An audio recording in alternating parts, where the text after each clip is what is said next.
2021년 6월 15일 예방접종 중앙관리위원회에서는 이 교차 예방접종에 대한 논의를 하고 승인을 해서 6월 17일 오후에 발표를 했는데요. 이 내용은 다음과 같습니다. 2021년 4월 아스트라제네카 1차 예방접종을 받았던 분 중에서 2차 예방접종분을 화이자사의 예방접종으로 진행하는 것으로 승인이 났습니다. 교차 예방접종을 허용하는 아주 획기적인 그런 뉴스인데요. 걱정되지 않으세요?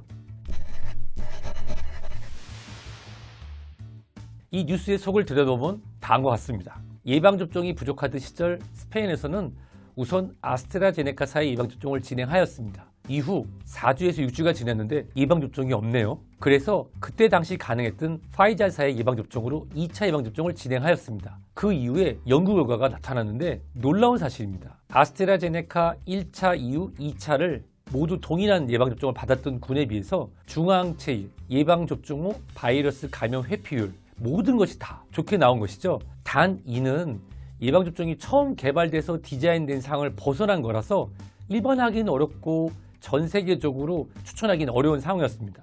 그러나 이런 유사한 사항들이 이탈리아라든지 벨기에 등에서 발생을 하였고 그 이후에 아스트라제네카 1차 예방접종 이후 화이자사 등의 메신저 RNA의 예방접종으로 2차를 마무리하는 것이 나타났는데요. 대한민국에서도 2021년 4월 아스트라제네카 예방접종 1차 맞은 분 중에서 부족분이 발생한 거예요. 아스트라제네카 예방접종이 도입이 돼야 되는데 지연될 것이 확정되자 중앙임상위원회에서는 2차 예방접종을 화이자로 진행하는 것을 6월 15일 회의를 통해서 6월 17일 발표를 한 것입니다.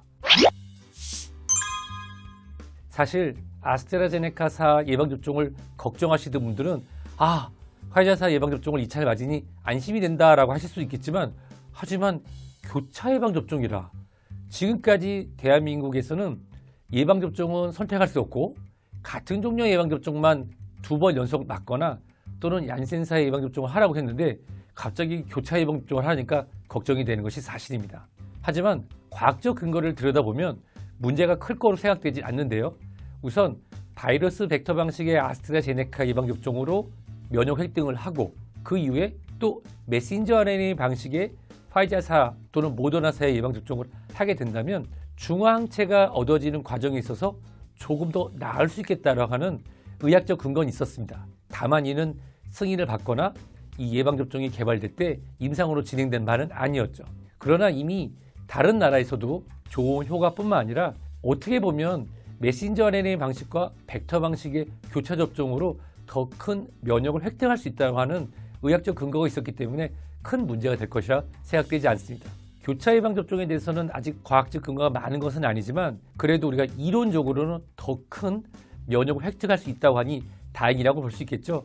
하지만 예방접종이 진행되는 데 있어서 우리가 예상치 못하는 부작용이나 또는 이 예방접종 이후에 면역이 얼마나 지속되는지에 대해서는 이 특수하게 교차 예방접종을 하셨던 분에 대해서 국가적 차원에서 관리가 더 필요하고 또 교차 예방접종을 하실 때는 본인이 원해서 확인 후 진행하시는 것을 권장해 드리고 싶습니다.